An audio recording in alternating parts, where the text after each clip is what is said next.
तो RCB fans को एक और बड़ा झटका लगा है भाई साहब। पहला झटका तो उनको लगा था कि भाई जोश हेजलवुड जो है वो चैंपियंस ट्रॉफी से बाहर हो गए थे और आईपीएल के लिए भी डाउटफुल है। मगर दूसरा बड़ा झटका उनको लगा है कि भाई जो आरसीबी के प्लेयर थे जैकोब बेथल, जो इंग्लैंड के प्लेयर है जैकोब बेथल, जिनके भाई आईपीएल के जो फैंस है, आरसीबी के जो फैंस उन्होंने बहुत ज़्यादा हाइप बनाई थी। चारों तरफ जैकोब बेथल की बातें चल रही थी कि भाई साहब कोई आ रहा है आईपीएल में जो आग लगा सकता है, अपनी परफॉर्मेंस से कुछ करके दिखा सकता है, कुछ खतरनाक कर सकता है। आरसीबी फैंस ने बहुत ज़्यादा हाइप बनाई थी जैकोब बेथल की। तो भाई जो जैकोब बेथल है वो इस पूरे चैंपियन ट्रॉफी से बाहर हो चुके हैं भाई साहब। जी हाँ, जोस बटलर ने कंफर्म कर दिया कि भाई जैकोब बेथल को हैमस्ट्रिंग इंजरी हो गई है लेफ्ट पैर में, उसकी वजह से वो चैंपियन ट्रॉफी से बाहर है। और आईपीएल खेलेंगे भी या नहीं, इस पर भाई साहब एक बड़ा सवाल है। भाई नागपुर में उन्होंने बहुत अच्छा परफॉर्मेंस किया था, 50 मारी थी, उसके बाद भाई एक विकेट भी चटका था, उसके बाद उनको हैमस्ट्रिंग इंजरी हो गई थी जिसकी वजह से वो भाई दूसरा ओडीआई खेले नहीं। और फिर खबर आती है जोस बटलर ये कंफर्म कर देते लगभग कि भाई वो पूरे चैंपियन ट्रॉफी से बाहर हो गए। और उनकी इंजरी कितनी क्या है इस पर अभी सवाल है, अभी उस पर अपडेट नहीं आई है। लेकिन जिस तरह से बटलर ने इतनी जल्दी कंफर्म कर दिया कि भाई वो पूरा चैंपियन ट्रॉफी से बाहर हो जाएंगे, इसका मतलब लग रहा है कि इंजरी जो है वो सीरियस है भाई साहब। अब जिन लोगों को पता नहीं हैमस्ट्रिंग इंजरी क्या होती है उनको शॉर्ट में बता दो कि भाई साहब जो आपकी जो थाई होती है, थाई के पीछे का जो हिस्सा होता है उसको हैमस्ट्रिंग बोलते हैं। मतलब हिप और घुटने के बीच का जो हिस्सा होता है उसको हैमस्ट्रिंग इंजरी बोलते हैं भाई साहब। वो खिंच जाती है तो उसको हैमस्ट्रिंग इंजरी बोलते हैं। अब इसमें 3 ग्रेड होती है, grade A, grade B, grade C. Grade A में मतलब आपकी हल्की सी हैमस्ट्रिंग जो खींचा गई है वो शायद कुछ दिन में ठीक हो जाती है। वहीं ग्रेड बी में जब हम आ जाते हैं तो ग्रेड बी में थोड़ी सीरियस इंजरी होती है, वो ठीक होने में कुछ हफ्ते लग सकते हैं, कुछ हफ्ते लगते हैं उसमें, 4 हफ्ते, 2-4 हफ्ते, 6 हफ्ते, कुछ हफ्ते लग सकते हैं उसको ठीक होने में।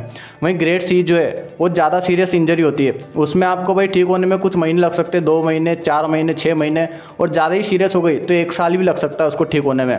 तो अभी इसको लेकर अपडेट नहीं आई है कि भाई जैकोब बेथल को इंजरी कितनी ज़्यादा सीरियस है। लेकिन जिस तरफ से जोस बटलर ने बयान दिया था उसको देखकर लग रहा है कि भाई थोड़ी सीरियस इंजरी तो हुई है।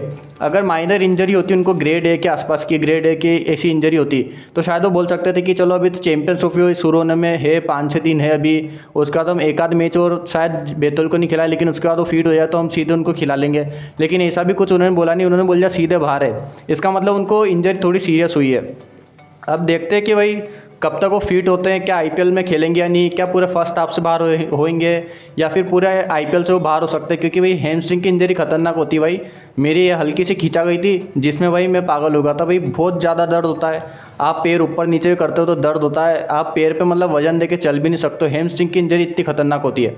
तो भाई लग तो ऐसा रहा है कि भाई इंजरी ज़्यादा सीरियस है तो आईपीएल से वो बाहर भी हो सकते हैं। अब देखते हैं 2-4 दिन में अगर क्या खबर आती है उनकी इंजरी को लेकर, जो अपडेट आती है उसके ऊपर देखते नहीं तो फिर वीडियो बनाएंगे इसके ऊपर। भाई मैं चैनल को सब्सक्राइब करके रखना कि भाई आरसीबी उनके रिप्लेसमेंट के तौर पर किस प्लेयर को ला सकती है। भाई इसके ऊपर मैं वीडियो बनाऊंगा। पहले एक बार उनके पता चल जाए कि उनकी इंजरी को लेकर क्या अपडेट है। भाई अगर जल्दी ठीक हो जाते हैं तो ज़्यादा बढ़िया है, नहीं होते तो फिर देखते हैं उनकी रिप्लेसमेंट के तौर पर आरसीबी किसको लेकर आती है। और जोस हेजलवुड के ऊपर भी क्या अपडेट आती है, अगर वो भी आईपीएल से बाहर होते हैं तो उनकी रिप्लेसमेंट के तौर पर आरसीबी किस बॉलर को भाई रिप्लेसमेंट के तौर पर बुलाती है, इसके ऊपर मैं वीडियो बनूँगा। तो चैनल को आप सब्सक्राइब करके जरूर रखना। बाकी अब जैकोब बेथल कब तक फिट होते हैं 2-4 दिन ये देखता हूँ मैं, अगर इस पर कुछ अपडेट आती है तो मैं आपको बताता हूँ, नहीं आती तो फिर इसके ऊपर मैं वीडियो लाऊंगा कि भाई किसको भाई रिप्लेसमेंट कौन हो सकता है जैकोब बेथल की अच्छी रिप्लेसमेंट, तो उसके ऊपर मैं वीडियो बनाऊंगा। बाकी अब देखते हैं, अभी तक पूरा ज़्यादा अपडेट आई नहीं है जैकोब बेथल के ऊपर। बाकी जैसी अपडेट आती है तो मैं आपको बता दूंगा, और बाकी नहीं आती है तो इसके ऊपर मैं आप वीडियो भी बना दूंगा जैकोब बेथल की रिप्लेसमेंट के ऊपर। तो आप चैनल को सब्सक्राइब करके जरूर रखना।